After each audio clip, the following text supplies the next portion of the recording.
नमस्कार दोस्तों, आपका स्वागत है हमारी नेक्स्ट वीडियो में। तो देखो, चलो स्टार्ट करते हैं हम। देखो 14 नंबर ये क्वेश्चन पहले करवा दिया था, लेकिन मुझे लग रहा कहीं ना कहीं वीडियो में थोड़ी मिस्टेक थी, तो अब हम इससे दोबारा से कर लेते हैं। देखो, किसी कॉल है जिसका 400 गुना 10⁻⁻5 वेबर का फ्लक्स है। तो इसमें फ्लक्स का मान कितना है? फ्लक्स का मान लिख लेते हैं। फ्लक्स का मान है 400 गुना 10⁻⁻5, ठीक है ना। उसके बाद उत्पन्न करने के लिए कितने एम एफ का मान पूछ रहा है, जबकि हमको रिलेक्टेंस का मान दिया हुआ है, ठीक है ना। रिलेक्टेंस का मान कितना दिया हुआ है?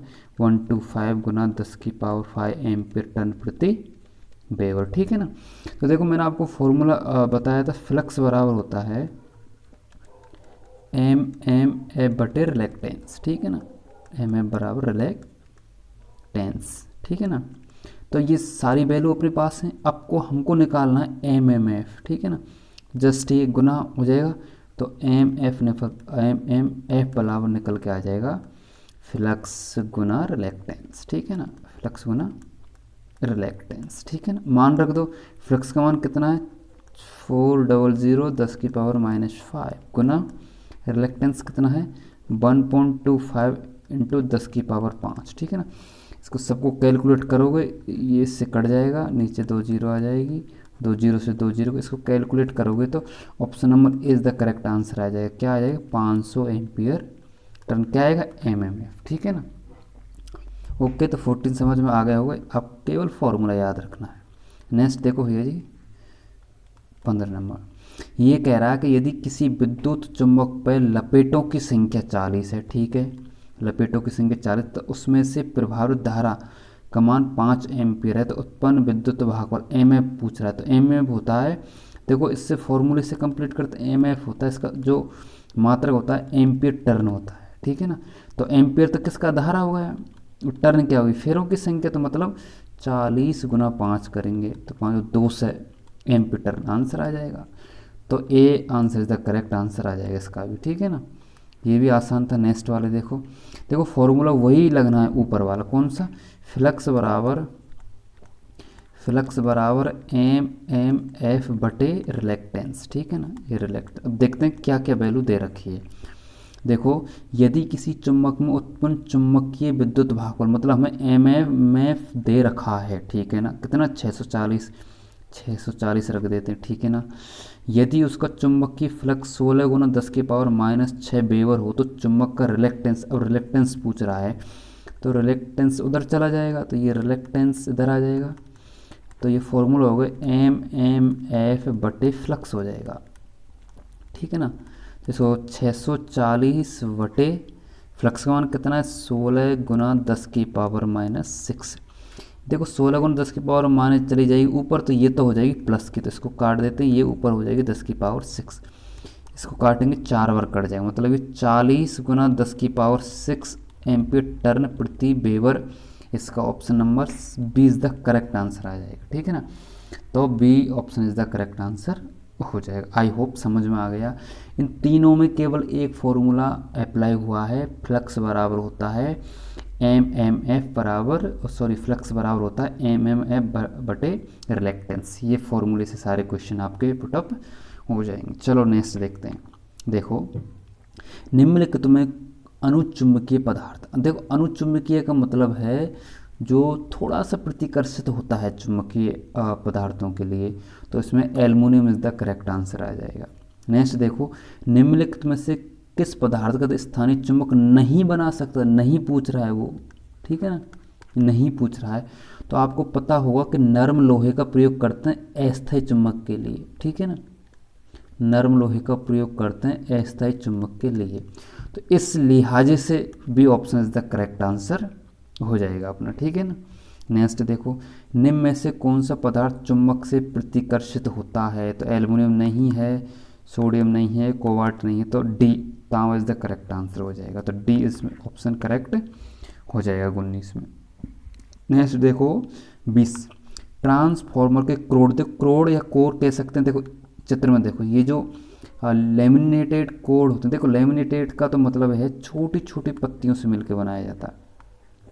अब सवाल ये कि सर इसको एक ही पत्ती से मिलके क्यों नहीं बनाया जा सकता, तो भैया जी एडी करंट जिसको कहते हैं भंवर धाराएं हानि, उसको कम करने के लिए हम प्रोसेस अपनाते हैं।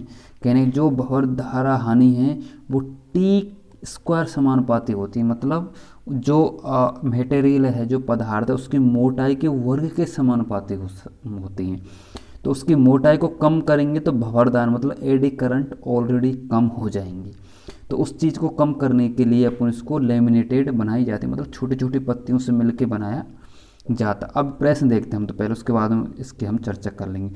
ट्रांसफॉर्मर क्रोड बनाने के लिए किसका प्रयोग किया जाता है, भैया G D option is the correct answer हो जाएगा। सिलिकॉन इस्पात का प्रयोग किया जाता है, सिलिकॉन इस्पात का प्रयोग किया जाता है, ठीक है ना। नेक्स्ट देखो प्रश्न 21, विद्युत मशीनों को क्रोड पटलित क्यों बना, मतलब छोटे छोटे लेमिनेटेड में क्यों बनाया जाता है। मैंने आपको पहले ही बता दी, भंवर धारा हानि को कम करने, मतलब एडी करंट को कम करने के लिए, क्योंकि एडी करंट होती है मोटाई के वर्ग के समानुपाती होते हैं। तो जितनी मोटाई रखेंगे हम उसमें भंवर धारा हानि उतनी ही ज़्यादा होंगी, इसलिए भंवर धारा हानि को कम करने के लिए अपन प्रोसेस अपनाया जाता है। देखो स्थितिक विद्युत वाहक बल का मान निर्भर करता है। देखो भैया जी फ्लक्स में जितना चेंजेबल होगा, फ्लक्स परिवर्तन की दर पर डिपेंड करता है, फ्लक्स परिवर्तन की दर पर डिपेंड करता है। तो option C is the correct answer हो जाएगा। जितना फ्लक्स में परिवर्तन होगा, जितना फ्लक्स को काटा जाएगा, जितना फ्लक्स को काटा जाएगा मतलब जितना फ्लक्स में परिवर्तन किया जाएगा उतना ही स्थितिक विद्युत वाहक बल का मान डिपेंड करेगा। तो फ्लक्स परिवर्तन की दर इज द करेक्ट आंसर हो जाएगा। नेक्स्ट देखो, चुंबक के द्वारा अल्प मात्रा में प्रत्याकर्षित होने वाले पदार्थों कहते हैं भैया पैरा चुंबक। देखो जो ज़्यादा प्रतिकर्षित होते हैं उनको कहते हैं फेरा, जो थोड़े से कम होते हैं उनको कहते हैं पैरा चुंबकीय, जो बिल्कुल भी प्रतिकर्षित नहीं होते उनको हम कहते हैं डाई। तो अकॉर्डिंग टू दिस आंसर ये पूछ रहा थोड़े से कम अल्प मात्रा में होते हैं, तो पैरा चुंबकीय इज द करेक्ट आंसर हो जाएगा। तो option number C is the correct answer हो जाएगा। देखो छड़ चुंबक के चारों पर देखो चित्र देख लो आप, ये रीना चित्र छड़ चुंबक का। देखो यदि आपसे अंदर की तरफ पूछे, ये मैंने शायद पिछली वीडियो में बता दिया है, यदि अंदर की तरफ आपसे पूछे तब तो आपको बताना उत्तरी ध्रुव से दक्षिणी ध्रुव। लेकिन केवल चुंबकीय बल रेखाओं की दिशा पूछे तो यदि अंदर की तरफ पूछते जब तो बताना दक्षिणी ध्रुव से उत्तरी ध्रुव के लिए। लेकिन यदि आपको केवल चुंबकीय बल रेखाओं की दिशा पूछे तो उस स्थिति में option number A is the correct answer होगा। तो उत्तरी ध्रुव से दक्षिणी ध्रुव की ओर उनकी दिशा होती, जैसा कि आप चित्र में देख सकते हैं, ठीक है ना। तो उत्तरी ध्रुव से दक्षिण ध्रुव की ओर डायरेक्शन रहेगी, ठीक है ना। चलो नेक्स्ट प्रश्न देखो, जिस पदार्थ की धारण शक्ति उच्च होती, देखो धारण शक्ति का मतलब है कि उसमें से बहुत अधिक समय के लिए चुंबक रह सकता है। तो भैया जिसमें बहुत अधिक समय के लिए चुंबक रहेगा तो उसका प्रयोग हम 100% स्थायी चुंबक बनाने के लिए करेंगे। तो सी इज़ द करेक्ट आंसर हो जाएगा, ठीक है ना। तो धारण शक्ति उच्च है मतलब सी इज़ द करेक्ट आंसर हो जाएगा, मतलब स्थायी चुंबकीय बनाने के लिए वो पदार्थ उपयुक्त रहेगा। नेक्स्ट देखो 26, चुंबकीय फ्लक्स का ऐसा ही मात्रक होता है। भैया जी ये तो आसान है, वेबर इज द करेक्ट। देखो आसान भी और इम्पोर्टेंट प्रश्न भी। चुंबकीय फ्लक्स का मात्रक होता है weber is the correct answer. Next देखो 26, ये तो हमने देख ही रखा है, बी बराबर हो जाएगा 5/8, B is the correct answer. देखो इसमें बी क्या है, बी ए है, इसमें चुंबकीय फ्लक्स है, ए उसका क्षेत्रफल है और फाई क्या है उसका चुंबकीय फ्लक्स, और ये क्या बी क्या चुंबकीय फ्लक्स घनत्व है। ये तो भैया जी घनत्व है, ठीक है ना। ये चुंबकीय फ्लक्स है, चुंबकीय फ्लक्स बटे ये इसका क्षेत्रफल है, इस लिहाजे से B is the correct answer हो जाएगा अपना। नेक्स्ट देखो पैरा चुंबकीय, देखो पैरा चुंबकीय बता दिए मैंने, थोड़ा सा ये चुंबकित होते हैं, आकर्षित होते हैं, ठीक है ना। तो लेकिन इनका मान होता है इकाई से कुछ अधिक होता है, केवल इकाई से लगभग 1.1 से लेकर 1.5 के बीच इसका मान होता है, ठीक है ना, सापेक्ष चुंबकशीलता का मान। तो इसका जो आंसर आ जाएगा सी इज द करेक्ट आंसर हो जाएगा। इकाई से कुछ अधिक मान होता है, लगभग 1 से 1.5 के बीच में इनका मान होता है पैरा चुंबकीय, ठीक है ना। देखो कौन सा पदार्थ स्थायी स्थायी चुंबकीय पूछ रहा है, बनाने के लिए उपयुक्त किया जाता है।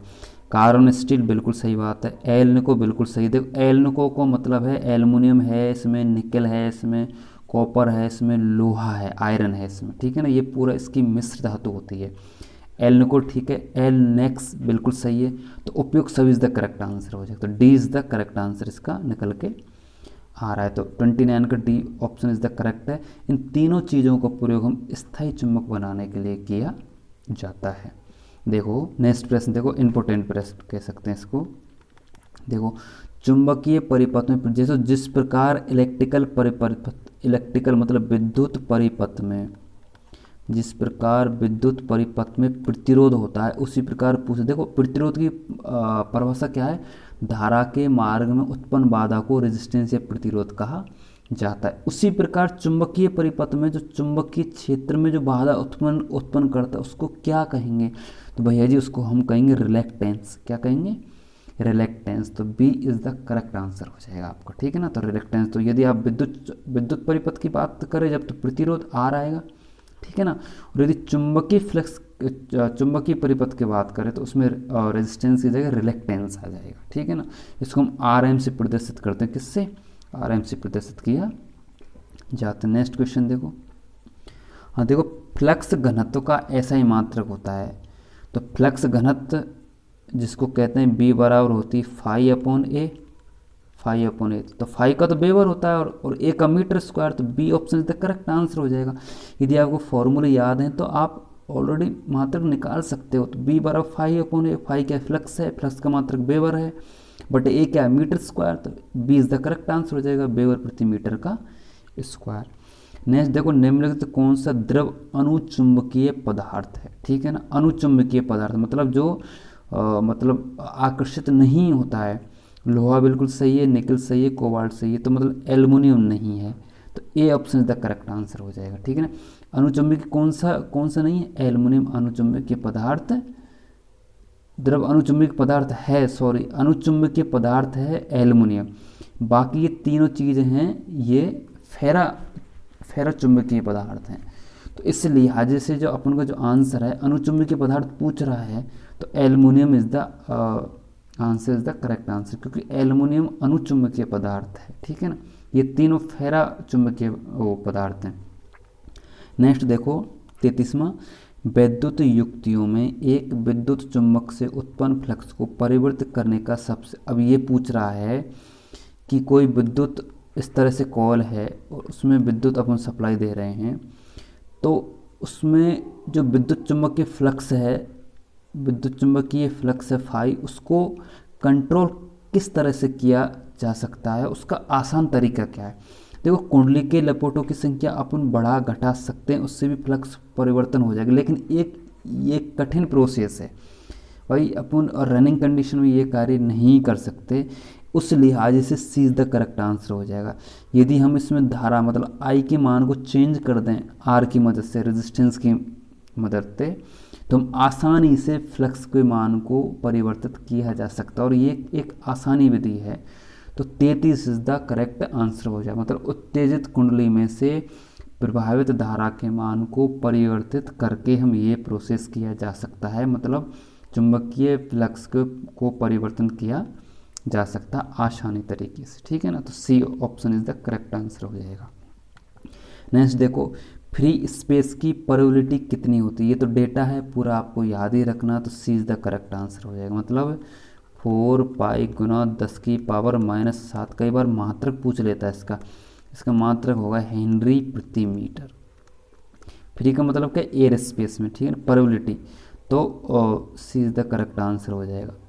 तो 4 पाई गुना 10 की पावर -7 हेनरी प्रति meter is the correct answer, ठीक है ना। नेक्स्ट देखो 35, किसी माध्यम की आपेक्षित प्रोबेबिलिटी की इकाई। देखो किसी माध्यम की आपेक्षित प्रोबेबिलिटी पूछ रहा है, ठीक है ना, स्पेस की प्रोबेबिलिटी नहीं पूछ रही, आपेक्षित प्रोबेबिलिटी पूछा, जिसका इसमें से कोई सही जवाब नहीं। देखो ये दोनों जवाब हो सकते हैं, लेकिन उस लिहाजे